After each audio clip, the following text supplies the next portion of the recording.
Motorcycles, cars, and music. These three passions shaped Danny Koker's life. And through the hit show Counting Cars, he brought them roaring into the homes of millions. At first glance, the series was all horsepower and heart. A crew that felt like family, restoring classic rides with rock and roll flair. But behind the grease and glory, a more complicated story was unfolding, one full of quiet exits, loud scandals, and questions fans still ask today. What really happened behind the scenes at Kustoms? Danny Koker, known to fans as The Count, wasn't just a TV personality. He was a car guy to the core. Raised in Detroit, the birthplace of American auto culture, he was building and restoring cars before most kids learned to drive. His father, a gospel singer and car lover himself, taught Danny in the family garage, where passion turned into expertise. Years later, Danny became a late-night TV host in Vegas as Count Cool Rider, and from there, opened Count's Kustoms, not as a business empire, but as a personal workspace. But it didn't stay small for long. Danny's big break came when Pawn Stars brought him in as a vehicle expert.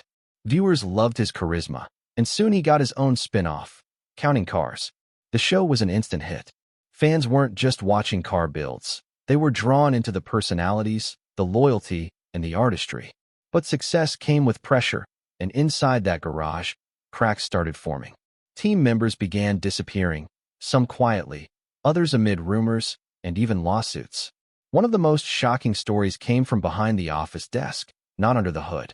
Joseph Frontiera, the shop's bookkeeper, was accused of embezzling over $75,000, allegedly using Count's Kustoms funds for personal luxuries like a Range Rover and airline tickets. Court records revealed forged signatures and covered-up records. It was a betrayal that shook Danny deeply. He didn't just lose money. He lost trust. Even the staffing agency that sent Frontiera was named in the lawsuit. Danny never commented publicly, and the scandal was never mentioned on the show. Frontiera simply vanished. But not all departures were criminal.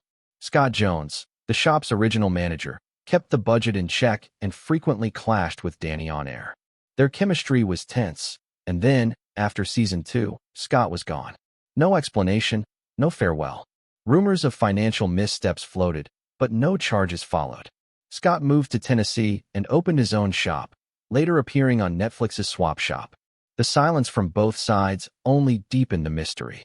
Then there was fan favorite Rolly Sabo, the hilarious, high-energy detailer known for his accent and laugh. He brought personality to every episode, but by season 6, he too was gone.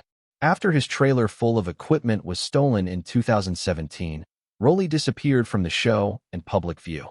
While there were no lawsuits or public fallout, fans speculate internal tensions drove him to leave. Today, he runs his own mobile detailing service in Vegas. And what about Shannon Ikaw, the motorcycle mastermind? His bike builds were legendary, detailed, artistic, and powerful. But as Counting Cars shifted focus to hot rods and celebrities, Shannon quietly stepped away.